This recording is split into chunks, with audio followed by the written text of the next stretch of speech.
பண்பான உள்ளங்களுக்கு எனது பணிவான வணக்கங்கள். இன்னைக்கு வீடியோவில் என்ன தெரியுமா பார்க்க போகிறோம்? பீட்ரூட் பூரியும் ஈஸியஸ்ட் பன்னீர் பட்டர் மசாலா அதுவும் பார்க்க போகிறோம். அடுப்பத்தை வச்சுக்குவோம். இந்த பாத்திரம் வச்சுட்டு இதில் 1/2 லிட்டர் பால். இது நான் இன்ஸ்டாவில் பார்த்த கறி தான். எப்படி இருக்குதுன்னு பார்ப்போம். செய்யும்போதே வீடியோ எடுத்துருவோம். நல்லா இல்லைன்னா வீடியோ போஸ்ட் பண்ண வேண்டாம்னு நினச்சேன். இதில் ஆனியன், டொமேட்டோ, சில்லி, வெங்காயம், தக்காளி, மிளகாய் இந்த 3 வெட்டி வச்சுருக்கேன்.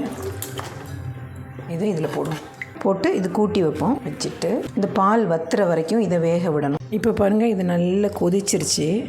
இது இந்த பால் பூரா வத்துற அளவுக்கு நம்ம வேக வைக்கணும். இது வெந்ததுக்கப்புறம் பார்ப்போம். மெயின் டைம் நம்ம பூரிக்கு மாவு பிசைவோம். இது பீட்ரூட் நான் குக்கரில் வச்சு வேக வச்சுருக்கேன். காலையிலேயே வேக வச்சுட்டேன், அதனால் ஃப்ரிட்ஜில் வச்சுருந்தேன். இதை இந்த மிக்சியில் போட்டு நல்லா கிரைண்ட் பண்ணிட்டு வருவோம். எனக்கு மிக்சின்னு தான் வரும், மிக்சி ஜார் அப்படி வராது. அது பரவாயில்ல, நம்ம அப்படி தானே சொல்லுவோம். கொலோக்கியெல்லாம் நம்ம பேசுகிற மாதிரி வீடியோ பண்ணால் போதும்ல இல்லையா? இந்த மிக்சி ஜாரில் இப்போ போட்டு கொஞ்சமாக அதில் வேக வச்ச தண்ணியே ஊற்றி நல்லா நைஸாக அரைச்சிட்டு வருவோம். இது இப்போ சூப்பராக அரைஞ்சிருச்சு. நல்ல மாவு மாதிரி அரைஞ்சிருச்சு. இப்போ இந்த பவுலில் மைதா மாவு எடுத்துக்குவோம். இதுக்கு மைதா மாவு தான் நல்லா இருக்குது. கோதுமை மாவு போட்டால் கொஞ்சம் எண்ணெய் குடிக்குது, கலரும் நல்லா இல்லை. இதில் கொஞ்சமாக உப்பு போடுவோம். உப்பு கம்மியாக போட்டால் போதும், ஏன்னா இதில் ஸ்வீட்டு அப்போ தான் நல்லா தெரியும். உப்பு நிறைய போட்டால் நல்லா இருக்காது. இப்போ இந்த உப்பை நல்லா இது எல்லா இடமும் படுற மாதிரி பண்ணிவிட்டு இந்த பீட்ரூட் அரைச்சி வச்சுருக்கோம்ல அது போதும். இதுவும் ஒரு பழைய ரெசிபி தான். என் பசங்களுக்கு இது ரொம்ப பிடிக்கும். பெரியவளுக்கு ரொம்ப ரொம்ப பிடிக்கும். ஒரு மாதிரி பபுள் கம் மாதிரி இருக்குமா அப்படின்னு சொல்லுவாள். சின்னவளுக்கு பூரியே பிடிக்காது, பூரி பொரிக்கிற மனமே பிடிக்காது. அதனால் எனக்கு பூரி வேணும்னு நினச்சா கூட அவள் இல்லாத அன்றைக்கி தான் செய்ய முடியும். ஆனால் இது சாப்பிடுவா. இது ஒரு மாதிரி வித்தியாசமாக இருக்குமா அப்படின்னு சொல்லிட்டு சாப்பிடுவா. இது நல்ல கட்டியாக பிசையணும். தண்ணியாக பிசைஞ்சால் பூரி எண்ணெய் குடிக்கும். அதனால் எவ்வளோ இந்த பீட்ரூட் வேணுமோ நான் அவ்வளோதான் அரைச்சிருக்கேன். அவ்வளோதான் போதும். இது கரெக்டாக வரும். பீட்ரூட்டுக்கும் மைதா மாவுக்கும் கரெக்டாக வரும். இது ஃபுல்லாக நான் பிசைஞ்சிட்டு காமிக்கிறேன். இப்போ நம்ம சூப்பராக பிசைஞ்சிட்டோம். இதை ஒரு 1/2 அன் ஹவர் அப்படியே மூடி வச்சுருவோம். நம்ம அந்த கறி கிரேவி எப்படி இருக்குதுன்னு பார்த்துட்டு வருவோம். எப்படி நம்ம பாலில் வேக வச்சோம்ல அது எப்படி இருக்குதுன்னு பார்த்துட்டு வருவோம். இப்போ நான் சப்பாத்தி பிசைய போயிட்டேன். அதனால் அந்த சைட்லலாம் அப்படி ஒட்டியிருக்கு, அதெல்லாம் அப்படி எடுத்து விட்டு இப்போது இது வெந்துகிட்டு இருக்குல்ல, இது பால் வத்துற வரைக்கும் வேக வைக்கணும். அதில் கொஞ்சமாக கேஷ்யூ நட்டு போட்டுட்டு இதையும் சேர்த்து இப்படி வேக வச்சோன்னா அரைக்கும்போது நல்லா சாஃப்டாக அரையும். இந்த சைடில் உள்ளதெல்லாம் இப்படி எடுத்து விட்டுட்டு கொதிக்க வச்சோன்னா ஆடை அதெல்லாம் டேஸ்ட்டாக இருக்கும். நல்ல க்ரீமி கன்சிஸ்டன்சி கிடைக்கும் நமக்கு அரைச்சி நம்ம கறி வைக்கும்போது. இப்போ இது ஃபுல்லாக வத்துனதுக்கப்புறம் நான் அடுப்பு ஆஃப் பண்ணிவிட்டு ஆறுனதுக்கப்புறம் அரைக்கணும். இப்போ ஆறுனதுக்கப்புறம் பார்ப்போமா? ஃபுல்லாக வத்துனதுக்கப்புறம் தான் நான் ஆஃப் பண்ணுவேன். ஆஃப் பண்ணிவிட்டு ஆற விடுவேன். அப்போ பார்ப்போம். இப்போ நம்ம வேக வச்சு ஆற வச்சு எடுத்துகிட்டு வந்துட்டோம். இதை ஒரு மிக்சி ஜாரில் போட்டு அடித்து கொண்டு வரணும். இதில் ஒன்றும் இல்லாமல் இப்படி வலிச்சிடணும். ஏன்னா இது ஃபுல் ஆஃப் க்ரீம். இதை இப்படியே விட மாட்டேன். கேமரா ஆஃப் பண்ணிவிட்டு இதை ஃபுல்லாக வலிச்சு போடுவேன். இப்போ இதை அரைச்சி எடுத்துகிட்டு வரும். இப்போ நம்ம அடுப்பத்தை வச்சுக்குவோம். அதே பாத்திரம், இந்த சட்டி காஞ்சிருச்சு. இதில் பட்டர் போட்டுக்குவோம். ஏன்னா இது பன்னீர் பட்டர் மசாலா. என்ன வேணாலும் ஊற்றலாம். ஆனால் பட்டர் மசாலாவுக்கு பட்டர் தானே போடணும். கம்மியாக போட்டால் போதும். வேணும்னா லாஸ்ட்டில் கொஞ்சம் போட்டுக்கலாம். இந்த அடுப்பு கம்மியாக வச்சுக்கணும், இல்லைன்னா இந்த பட்டர் கரிஞ்சிடும். இதில் கொஞ்சமாக ஜீரகம் போடணும். தாளிக்கிறதுக்கு ஜீரகம் மட்டும்தான். ஜீரகம் பொரியட்டும். இதில் கொஞ்சமாக மஞ்சள் பொடி போடும். இதில் மிளகாய் பொடி. உங்களுக்கு எவ்வளோ காரம் வேணுமோ அவ்வளோ. இது காஷ்மீரி சில்லி பவுடர் தான். அதை நான் எடுத்து போடுறேன். அப்புறம் நான் கொஞ்சமாக கறி மசால் பொடி போடுறேன். பூஜா குட்டிக்கு கறி மசால் போட்டால் பிடிக்காது. உங்களுக்கு எவ்வளோ பிடிக்குமோ அவ்வளோ போட்டுக்கலாம். இதில் மிளகாய் பொடி, மஞ்சள் பொடி, கறி மசால் பொடி, அப்புறம் தேவைக்கு உப்பு இவ்வளவும் போட்டுட்டு கொஞ்சம் அடுப்பு கூட்டி வச்சுட்டு இதை நல்ல ஜீரகம் பொரிஞ்சிருச்சு. இதை இப்படி போட்டு வதக்கிட்டோன்னா இந்த பச்சை மணம் போயிடும். அதுக்காக தான் அடுப்பு குறைச்சி வச்சுக்கணும், இல்லைன்னா மிளகாய் பொடியில் மூக்கில் ஏறும். இந்த அரைச்சி வச்சதை இதில் ஊற்றணும்.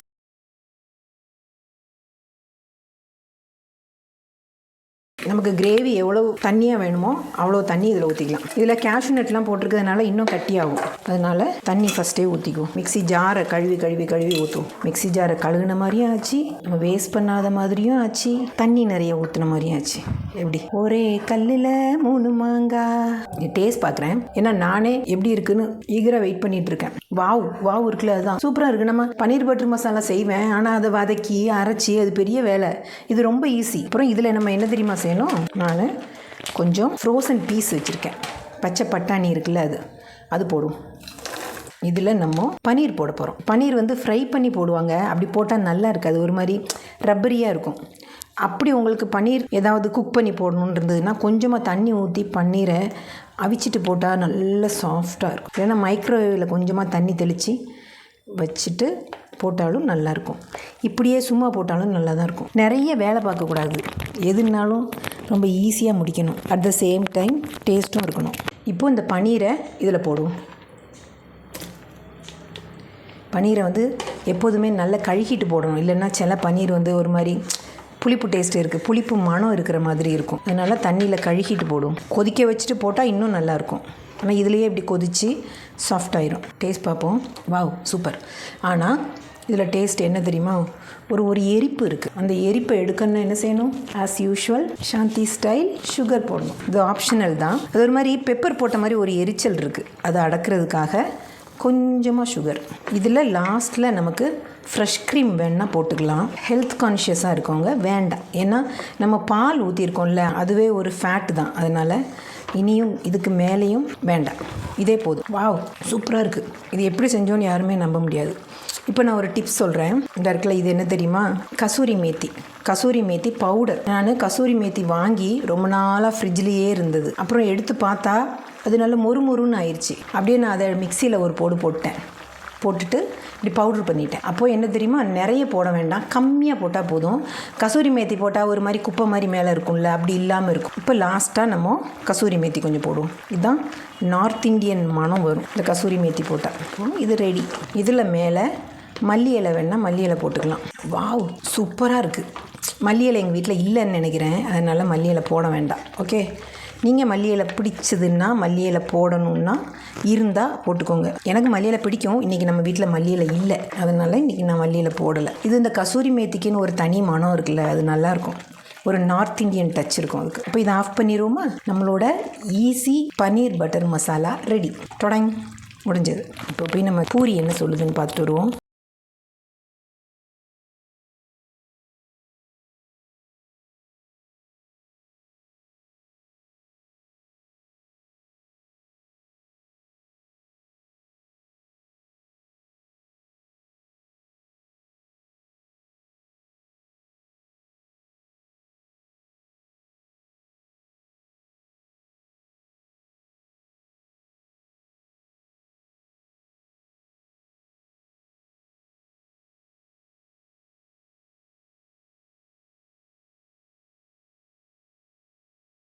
இப்போது எண்ணெய் சட்டி வச்சு காஞ்சிருச்சு, தேங்காய் எண்ணெய்னால இப்படி புகை வருது. இப்போ பூரி போடுவோம். பூரி பொரிக்கும் போது எப்போதுமே இப்படி லைட்டாக அமுக்கி கொடுத்தாச்சா. இனி இதை இப்படி கோரி மேலே ஊற்றுனீங்கன்னா இப்படி பொஸ்ஸுன்னு வந்துடும். பூரி பொரிக்கிறதுக்கும் ஒரு ட்ரிக் இருக்குது. நிறைய பேர் சொல்லுவாங்க கடையில் மட்டும்தான் இப்படி பொரிக்க முடியும், வீட்டில் இப்படி பொரிக்க முடியாது அப்படின்னு. எண்ணெய் நல்லா காஞ்சிருக்கணும், அப்புறம் இப்படி கோரி ஊற்றணும். இன்னொன்று, கொஞ்சம் இது ப்ரௌன் கலர் ஆகிற வரைக்கும் பூரி வச்சுருந்துட்டு நம்ம எடுத்தோன்னா அது ஆறுனதுக்கப்புறமும் சப்பி போகாமல் இருக்கும். நம்ம பூரி பொங்கி வந்த உடனே எடுத்துட்டோன்னா அது உடனே சப்பிடும். எடுத்துருவோமா. அடுத்தது போடுவோம். இதை உள்ளே போட்ட உடனே இப்படி லைட்டாக அமுக்கி கொடுக்கணும். அப்புறம் இப்படி தூக்கி ஊற்றணும். இடையிடையே பொங்கி வந்துடுடே, கேவலப்படுத்திடாத. வந்துடுச்சு. கேவலப்படுத்தாது. இது நம்ம பூரி இல்லை, நம்ம செஞ்சதில்லை. இப்படி சைடில் இருந்து இப்படி கோரி ஊற்றுனீங்கன்னா மேலேயும் வேகும் கீழேயும் வேகும். இந்த ப்ரௌன் கலரில் ஆயிடுச்சுல்ல, இப்போது இதை எடுத்துடலாம். அடுத்தது போடுமா. டடாங். இது கொஞ்சம் அளவு கூடி போச்சு. அது நல்லா தேய்க்கிறதுக்கு வந்தோடனே நம்ம பயங்கர ஸ்டைலில் தேய்ச்சிட்டேன். பொங்கி வந்திருக்குல்ல, குட்டி குட்டியாக தேய்ச்சிங்கன்னா வீட்டில் வந்து சின்ன சட்டியாக தானே இருக்கும், அதுக்கு கரெக்டாக இருக்கும். இது ரெடி. இப்போ நான் இதை ஆஃப் பண்ணிடுறேன். பூஜா குட்டி வெளியே போயிருக்கா. போயிட்டு வந்த உடனே நம்ம இது காமிச்சு அவகிட்ட மார்க் கேட்போம். ஹாய். அப்போ இன்றைக்கி வந்து ரெசிபி வந்து பீட்ரூட் பூரியும், இது என்னது பன்னீர் பட்டர் மசாலா. ஈஸி பன்னீர் பட்டர் மசாலா.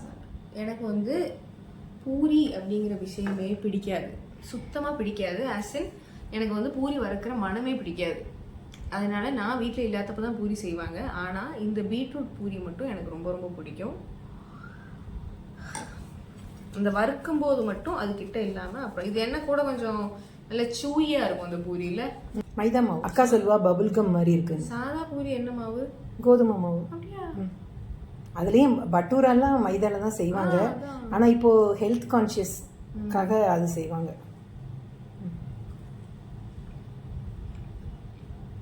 எப்படி இருக்கு? ஓகேவா? சூப்பரா? நல்லா இருக்கும், வெரி நைஸ். இது வந்து பன்னீர் பட்டர் மசாலா வந்து easy way to make paneer butter masala. நம்ம போட்டு வதக்கி அப்படி இப்படிலாம் ஒன்றும் கிடையாது. நல்லா இருக்கும், நல்லா இருக்குல்ல? அப்போது மேடம் நல்லா இருக்குன்னு சொல்லிட்டாங்க. 2வது வாய் எடுத்துட்டேன். அப்போ உண்மையாகவே நல்லா இருக்குன்னு அர்த்தம் இல்லை? Very nice. மார்க் எத்தனை மேடம்? நான் ஃபுல் இந்த பூரி வெறுமாவே சாப்பிடலாம். பீட்ரூட்டோட கலர் அது சூப்பரா சூப்பராக இருக்கு. எனக்கு ஆனால் உட்கார முடியல மானம். இந்த பீட்ரூட் பூரி ரொம்ப டேஸ்டா இருக்கும். என்னைக்காவது ஒன்ஸ் இன் அ வைல் செய்யலாம். ஏன்னா அது மைதா அப்புறம் ஆயில் அதெல்லாம் எப்போதும் நம்ம சேர்க்கக்கூடாது. அதனால ஒன்ஸ் இன் அ வைல் அது செய்யலாம். பயங்கர டேஸ்டா இருக்கும். ஒரு டிஃப்ரெண்ட்டாக இருக்கும். குட்டி பிள்ளைங்களுக்கெல்லாம் கலர் நல்லா இருக்கும். லைட் ஒரு ஸ்வீட்டும் இருக்கும். அது ஸ்வீட் பிடிச்சவங்களுக்கு அது டேஸ்ட் பிடிக்கும். இதில் கொஞ்சம் ஸ்வீட் போட்டு வேணாலும் செய்யலாம். ஆனால் அப்படி ரொம்பவும் ஸ்வீட் போட்டு செஞ்சால் அது ஸ்நாக் ஆயிரும். அதே மாதிரி இந்த பன்னீர் பட்டர் மசாலா இருக்குல்ல, அது வந்து அதை போட்டு வறுக்கணும், அப்புறம் அவிக்கணும், அரைக்கணும், பன்னீரை போட்டு எண்ணெயில் வறுக்கணும், அப்படி நிறைய வேலை. அதை விட இது அந்த சேம் டேஸ்ட் தான் இதுலேயும் இருக்குது. நம்ம அவ்வளோ கஷ்டப்படுறதுக்கு இது ரொம்ப ரொம்ப ஈஸி. அதனால இதுவும் செஞ்சு பார்க்கலாம். இதில் மேலே வேணால் க்ரீம் ஊற்றிக்கலாம். அது எக்ஸ்ட்ரா ரிச்னஸ்க்காக க்ரீம் நம்ம ரொம்ப ஃபேட்டு எடுக்க வேண்டாம் அப்படின்னு சொல்லிட்டு தான் நான் க்ரீம் ஊற்றலை. டேஸ்ட் நல்லா இருந்தது. நானே இன்றைக்கி தான் அது ஃபஸ்ட்டு செஞ்சே பார்க்குறேன். செஞ்சு பார்த்துட்டு நல்லா இருந்தால் வீடியோ போஸ்ட் பண்ணுவோம், இல்லைன்னா வேண்டாம் அப்படின்றதுல தான் நான் செஞ்சு பார்த்தேன். ரொம்ப நல்லா இருந்தது. அப்போது இந்த வீடியோ எல்லாத்துக்கும் பிடிச்சிருக்கும்னு நினைக்கிறேன். அடுத்த வீடியோவில் பார்ப்போமா? தேங்க்யூ. என்னடா நீ